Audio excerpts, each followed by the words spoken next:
প্রেমের নেশা দোল রে যা রে পাগল হইয়া গেছে রে।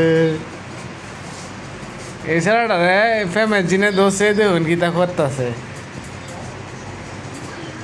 প্রেম এমন একটা জিনিস।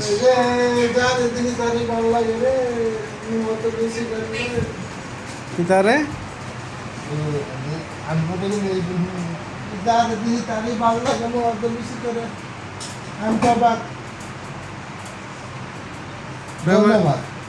প্রেম নেশার মধ্যে পড়লে মানুষ কি তার না হতারে দোষ দোষ। হ্যাঁ, লাগান, আমার আপনি লাগান।